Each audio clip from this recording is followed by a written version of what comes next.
Em 1797, num ato de audácia e inovação, o imperador Pedro I da América decidiu criar um segundo Vaticano na capital imperial. Um ano depois, durante uma viagem pela África, ele cruzou caminhos com um príncipe sudanês, cuja presença e carisma encantaram de tal maneira que o proclamou como Papa Gabriel I, o primeiro Papa negro da história.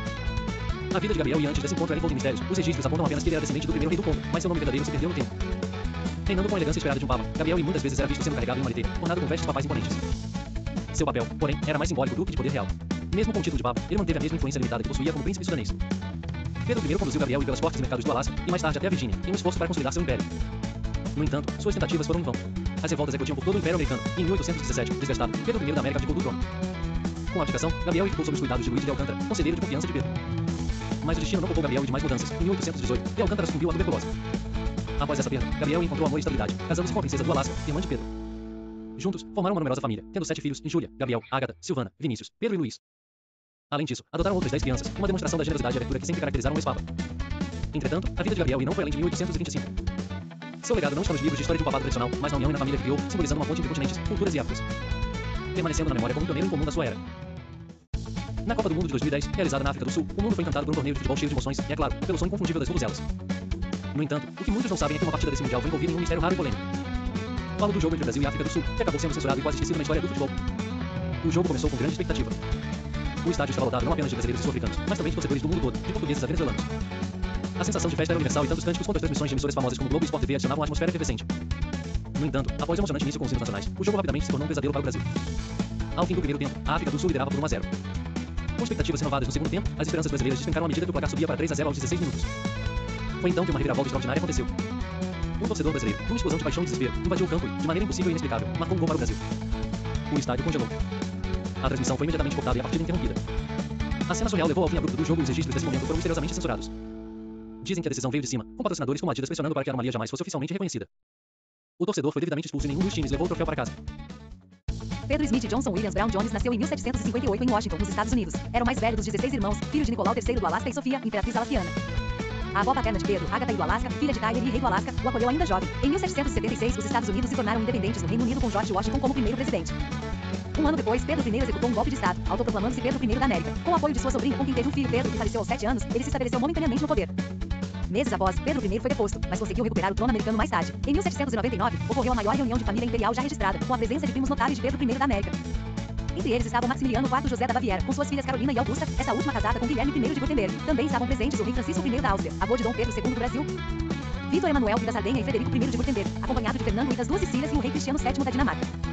Carlos Frederico Grão Duque de Baden e Eugênio de Beauharnais, general francês, também compareceram. A reunião transcendeu sem problemas. Em 1804, Pedro I da América se aliou a Napoleão Bonaparte, casando-se com a prima de Josefina, com quem teve 7 filhos. A prima de Josefina trouxe um filho de um casamento anterior, o Dom de Chalmont-Kitry, futuro imperador americano.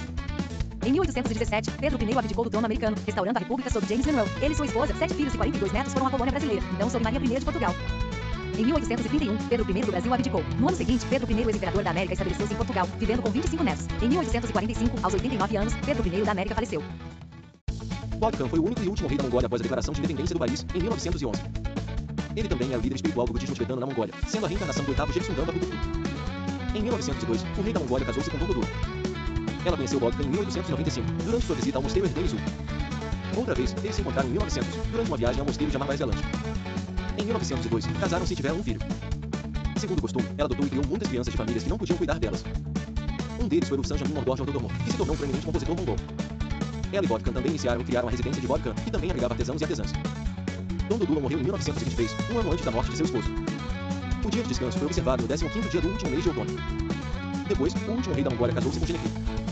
Genevieve foi rainha desde sua escolha como sucessora da rainha Dom Dodula até sua trágica prisão. A rainha Genevieve foi a última esposa do último Khan da Mongólia. A jovem de 19 anos já era casada, mas os homens da corte não sabiam e precisavam arrumar uma nova mulher para o rei viúvo, velho, cego e doente. O último rei da Mongólia faleceu em 1924. Em 1817, uma figura de grande importância histórica, Pedro I da América, um visionário que renunciou ao trono americano, decidiu mudar-se para o Brasil colônia. Este passo surpreendente foi resultado de uma combinação de fatores políticos complexos, mas acima de tudo, a busca por uma vida que levasse de volta às suas raízes familiares. Acompanhado por sua família extensa, Pedro I trouxe consigo seus 7 filhos e nada menos que 42 netos. Juntos, eles se estabeleceram na casa de Pedro I do Brasil, criando um novo começo no coração do Brasil colônia. O mundo 9 vezes parece pequeno, e essa mudança revelou conexões familiares inesperadas. Descobriu-se que Pedro I da América e João VI de Portugal eram primos, um dos descendentes do lendário Aimon de Saboia. Essa conexão não apenas aproximou duas nações, mas também reforçou laços culturais e familiares que ultrapassavam oceanos. Outra descoberta surpreendente foi que Pedro I da América era tio-avô de Maria Leopoldina da Áustria.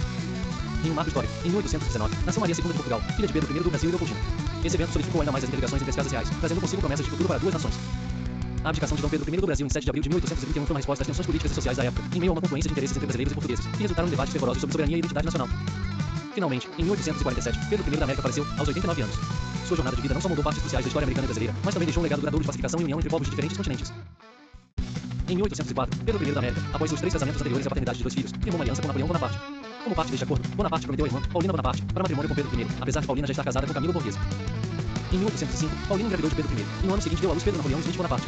No entanto, o casal se separou pouco tempo depois do nascimento do filho. Napoleão Bonaparte obteve a custódia do neto em 1807, durante uma viagem do imperador a Nápoles. O menino passou a ser cuidado por José Bonaparte. Durante sua criação, Pedro Napoleão Smith Bonaparte foi educado para esquecer suas origens americanas, sendo influenciado pelo bonapartismo. Em 1807, Pedro I casou-se novamente, agora com Stephanie Taché, prima de Josefina, com quem teve uma numerosa família, incluindo 7 filhos e um enteado. Enquanto isso, Pedro Napoleão foi colocado sob os cuidados de vários membros da família Bonaparte, passando por Luís I da Holanda, Hortência de Belmarnais e, finalmente, por sua avó, Maria Letícia Ramolino. Tragicamente, Pedro Napoleão Smith Bonaparte faleceu jovem, aos 17 anos, em 1824, sem ter conhecido plenamente suas raízes americanas, imerso na identidade bonapartista imposta por sua família europeia. Em 1797, tempos de mudanças e novas conquistas motivavam os grandes impérios a expandirem suas influências. Pedro I, o imperador da recentemente consolidada América, era um homem com visão ousada. Em um momento de inspiração divina, ele decidiu estabelecer um segundo Vaticano em sua capital imperial, recriando as tradições do velho mundo em terras novas. Durante uma viagem marcada pela descoberta e interação, Pedro I desembarcou na África do Sul. Foi lá que encontrou um jovem príncipe sudanês que, por sua presença marcante e sabedoria precoce, chamou sua atenção. Num ato de audácia, ou talvez uma visão de uma missão divina maior, Pedro I trouxe o jovem príncipe para a América, proclamando o Papa Gabriel I. Gabriel, com um espírito que conciliava suas raízes africanas e sua nova posição eclesiástica, trouxe um novo alento para as práticas religiosas na corte. Os anos foram passando, e em 1817, uma nova mudança sobrou sobre o Império. Pedro I, decidindo abdicar do trono, queria buscar uma nova vida longe dos deveres imperiais. Num gesto de gratidão, ou talvez um mero acaso do destino, o ex-papa Gabriel encontrou na irmã de Pedro, Júlia, uma companheira de vida. Unidos pelo mesmo espírito de aventura e amor pela novidade, os dois se casaram e tiveram 7 filhos. Sua família tornou-se um símbolo de união cultural, misturando costumes, tradições e histórias tanto do continente americano quanto africano. Cada filho carregava em si o legado de seu pai, o ex-papa, e de sua mãe, a irmã do imperador. Assim, através do amor da família, uma nova história de povos unidos se fabricava em terras americanas. E foi assim que Pedro, mesmo em sua abdicação, deixou como herança uma América tão vibrante e diversificada quanto a própria essência dos tempos em que viveu. Em 1804, em um período tumultuado da história, Pedro I da América, após 3 casamentos e 2 filhos, uniu-se estrategicamente a Napoleão Bonaparte. Napoleão, sem perder suas alianças, prometeu casar sua irmã, Paulina Bonaparte, com Pedro I. Contudo, Paulina já era casada com Camilo Borghese, um detalhe que não impediu a união de fato ocorrer. Esse relacionamento proibido resultou na gravidez de Paulina em 1805. 9 meses depois, em 1806, nasceu Pedro Napoleão Smith Bonaparte. A união, porém, foi efêmera, e o casal se separou pouco tempo depois de seu filho nascer. Napoleão, com seu controle característico, assumiu a custódia do jovem Pedro Napoleão. No ano seguinte, com Napoleão em viagem para Nápoles, Pedro Napoleão foi deixado aos cuidados de José Bonaparte, o rei da Espanha. Criado sob a égide da família Bonaparte, Pedro Napoleão foi educado para esquecer suas origens americanas e abraçar o bonapartismo, sem nunca saber quem realmente era seu pai. Enquanto isso, Pedro I da América prosseguia com sua vida, casando-se novamente em 1807 com Stephanie Taché, prima de Josefina. De sua nova união, teve 7 filhos e um enteado, alheio ao destino do filho com Paulina. Após um período nos cuidados de José Bonaparte, Pedro Napoleão permaneceu também sob os cuidados de Luís I da Holanda e Hortência de Belmarnais, e, posteriormente, de sua avó, Maria Letícia Ramolino. A vida de Pedro Napoleão Smith Bonaparte foi curta. Ele faleceu em 1824, com apenas 17 anos, um jovem envolto nos complexos jogos de poder e alianças de sua família, deixando um rastro de perguntas sem respostas sobre seu verdadeiro legado e identidade. Pitágoras foi um liberto na Roma Antiga, cujas vivências refletem um período de extrema turbulência na história do Império. Sob o reinado do imperador Nero, Pitágoras entrou num matrimônio público e controverso. É incerto se Pitágoras era uma pessoa transexual ou se havia sido castrado para atender aos caprichos mais sombrios de Nero, mas sua posição era de destaque em um dos momentos mais excessivos da história romana. Em 68 d.C., quando Nero se viu encurralado pela guarda pretoriana e escolheu o suicídio ao invés da captura e humilhação, o destino de Pitágoras assumiu um tom ainda mais sombrio. Após a queda de Nero, Pitágoras foi colocado aos cuidados do sucessor, o imperador Galba. Mas a aparente proteção que ele poderia ter oferecido rapidamente se mostrou ilusória. Galba via Pitágoras não somente como parceiro, mas também como objeto de desejo carnal e servil. O curto reinado de Galba foi abruptamente interrompido por seu assassinato no Fórum Romano. Pitágoras então seguiu sob a égide do imperador Otão, que se encontrava em um cenário tumultuado de insurgência militar liderado por Pitélio. A primeira batalha de Bedíaco foi um golpe devastador para Otão, que optou por tirar a própria vida em face da derrota inevitável. O desenrolar catastrófico dos eventos deixou Pitágoras desprotegido, num mundo cada vez mais hostil. Quando Vitélio subiu ao trono, ele tratou de estabelecer uma demonstração pública de controle sobre Pitágoras, procurando humilhá-lo através de um espetáculo indecoroso. A trama teria forçado Pitágoras a encenar um ato de escárnio que rompia completamente com qualquer vestígio de dignidade humana. Confrontado com tal degradação inevitável, Pitágoras, já atolado num ciclo interminável de abuso e submissão, escolheu a morte como única fuga possível para tal destino cruel. Essa saga trágica reflete não apenas as brutalidades do poder absoluto e impiedoso, mas também atesta a luta e o sofrimento de uma vida perenemente a serviço dos caprichos alheios e das grandes maquinações do Império Romano. Ruflius Crispinus II teve uma infância marcada por mudanças e turbulências, resultado das complexidades e instabilidades do Império Romano. Nascido em 60 d.C., Ruflius era filho de Popeia Sabina e Ruflius Crispinus, uma união que logo se desfez em 61 d.C. Com a separação, a infame história de sua mãe Popeia Sabina se entrelaçou ainda mais com a do imperador Nero, com quem se casou em 62 d.C., fazendo de Ruflius o filho adotivo do imperador. A proximidade com Nero trouxe altos e baixos. Em 63 d.C., a vida de Ruflius sofreu um golpe trágico com a morte de sua meia-irmã, Cláudia Augusta, que viveu apenas 3 meses. No mesmo ano, a tragédia voltou a bater à sua porta com a morte de sua mãe Popeia em circunstâncias violentas e controversas. Durante uma discussão acalorada, Nero, em um ato impulsivo de raiva, chutou Popeia na barriga enquanto ela estava grávida de seu segundo filho. O golpe resultou na morte de Popeia, deixando Ruflius órfão do lado materno.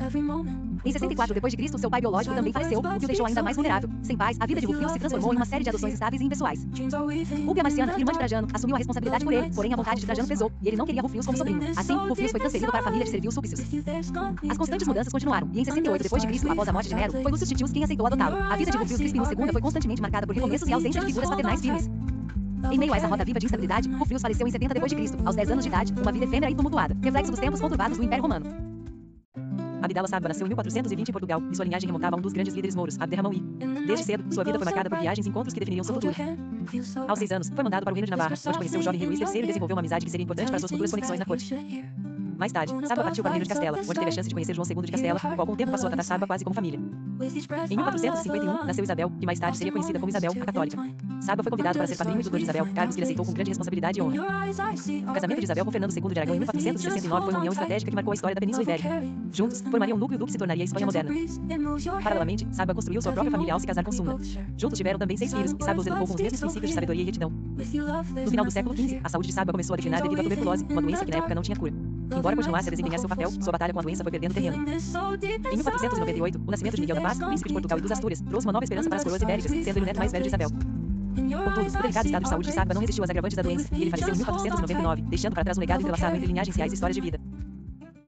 Em 1804, Pedro I da América, após seus 3 casamentos anteriores e 2 filhos, firmou uma aliança política improvável com Napoleão Bonaparte. Como parte dessa aliança, Napoleão prometeu a mão de sua irmã, Paulina Bonaparte, a Pedro. No entanto, Paulina já era casada com Camilo Borghese. A situação era complexa e repleta de nuances políticas.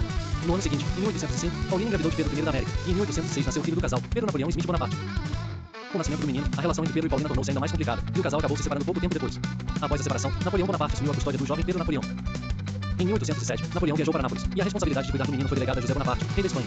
Durante esse período, Pedro Napoleão foi educado para esquecer suas raízes americanas e adotar os ideais bonapartistas. Paralelamente, em 1807, Pedro I da América casou-se novamente, desta vez com Stefânia Stachia, prima de Josefina. Juntos, eles tiveram 7 filhos e ela trouxe mais um enteado para a família. Enquanto isso, Pedro Napoleão continuou a ser criado longe de sua família paterna e em 1807 ficou sob os cuidados de outra parte da família Bonaparte, Luís I da Holanda e Hortência de Beauharnais, seguidos por Maria Letícia Ramolino, sua avó. Infelizmente, a vida de Pedro Napoleão Smith Bonaparte foi breve. Ele faleceu em 1824 aos 17 anos, sem jamais ter conhecido verdadeiramente suas origens e sem ter vivido de fato na América, a terra de seu pai. Esta história destaca os desafios e complexidades das relações familiares e políticas na era napoleônica.